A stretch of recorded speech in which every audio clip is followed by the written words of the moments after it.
তো চুল দাড়ি অনেকটাই বৃদ্ধি পেয়েছে।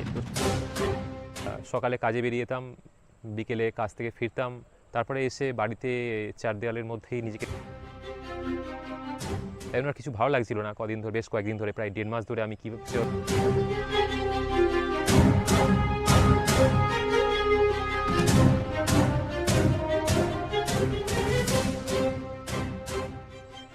আশা করি আপনারা প্রত্যেকে খুব ভালো আছেন। আমার লাস্ট যে ভিডিওটা আমি আপলোড করেছিলাম সেটা হচ্ছে দেরাদুন সিরিজের, এবং আমি ছিলাম হচ্ছে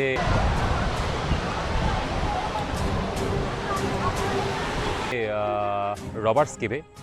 তো রবার্টস কেভের পর বলেছিলাম আপনাদেরকে তার পরবর্তী ভিডিওতে দেখাবো যে আমি কিভাবে সেখান থেকে সহস্রধারায় পৌঁছালাম, এবং সেখান থেকে আমার কিভাবে দেরাদুন, ঋষিকেশ এবং তারপর হরিদ্বারের যাত্রা হয়েছিল, সেসব ভিডিও আসছে। তবে আমি বেশ কিছুদিন ধরেই ভাবছিলাম যে কিছু কথা আপনাদের সঙ্গে শেয়ার করব, কিন্তু বিভিন্ন কারণে সেটা হয়ে উঠছিল না। আজকে মনে হলো আপনাদেরকে বেশ কয়েকটা কথা একটু বলার দরকার আছে, তাই এই ভিডিওটা আপনাদের সামনে নিয়ে এসেছি। কতগুলো সমস্যায়, ব্যক্তিগত সমস্যায় আমি জর্জরিত ছিলাম এবং এখনও আছি বলা ভালো।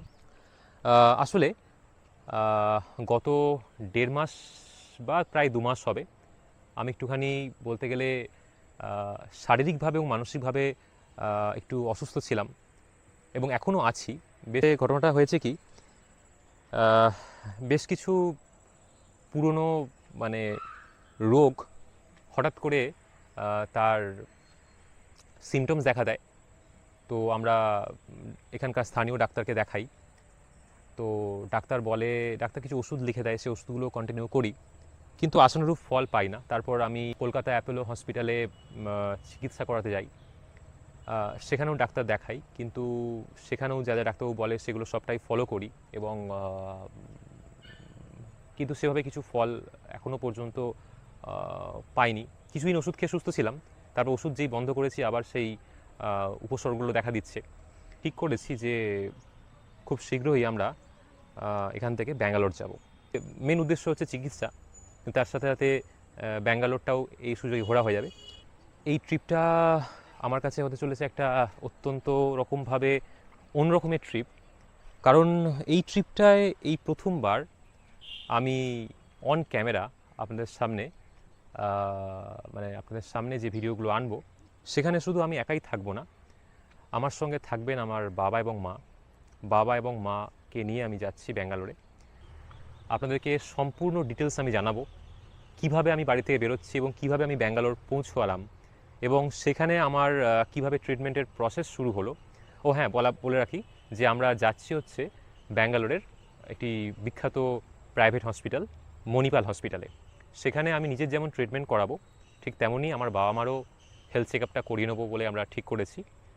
এবং সেই সঙ্গে বলে রাখি, আমার যে দেরাদুন সিরিজের ভিডিওগুলো তো আমার কাছে রয়েছে স্টোর হয়ে, কিন্তু কিন্তু মানসিকভাবে আমি এতটাই অসুস্থ হয়ে পড়েছি, তাই জন্য আর কিছু ভালো লাগছিল না।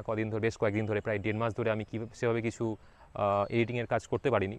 ফলে দেরাদুন সিরিজের ভিডিওগুলো এখনও পর্যন্ত সম্পূর্ণভাবে এডিট না করে ওঠায় আমি আপলোড করতে পারছি না, এর জন্য আপনাদের কাছে ক্ষমা চেয়ে নিচ্ছি। তবে আমি সেই ভিডিওগুলো চেষ্টা করব খুব শীঘ্রই আপনাদের সামনে উপস্থাপন করতে। তো এই প্রথমবার আমি সপরিবারে, আমার বাবা, মা এবং আমরা 3 জনে মিলে ব্যাঙ্গালোরে ট্যুর করছি। আর মাত্র হাতে কয়েকটা দিন রয়েছে। টিকিট অলরেডি বুক হয়ে গেছে, কিন্তু কনফার্মেশন এখনও হয়নি, ওয়েটিং লিস্টে রয়েছে।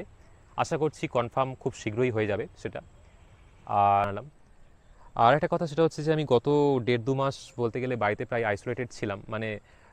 সকালে কাজে বেরিয়ে যেতাম, বিকেলে কাজ থেকে ফিরতাম, তারপরে এসে বাড়িতে চার দেওয়ালের মধ্যেই নিজেকে বন্ধ করে রেখেছিলাম, কারণ কিছুই ভালো লাগছিল না। এতটাই আমি শারীরিকভাবে ও মানসিকভাবে অসুস্থ হয়ে পড়েছিলাম। আপনি বুঝতেই পারছেন, আমার চেহারাটাও অনেকটা আগের থেকে খারাপ হয়ে গেছে।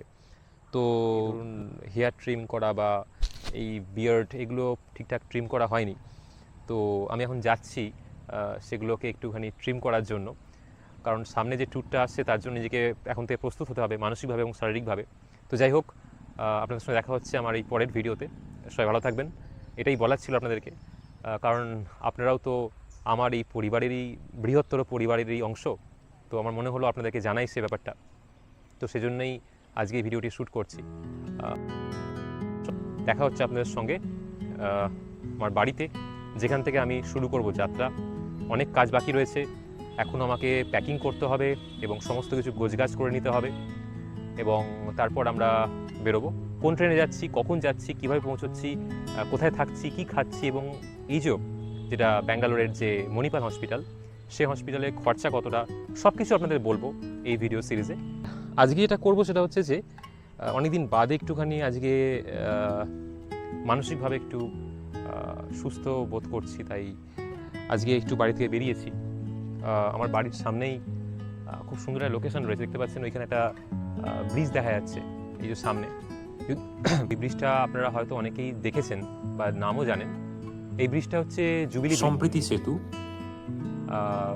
এটা হচ্ছে ওইদিকে হচ্ছে নৈহাটি আর এদিকে হচ্ছে হুগলি ঘাট স্টেশন।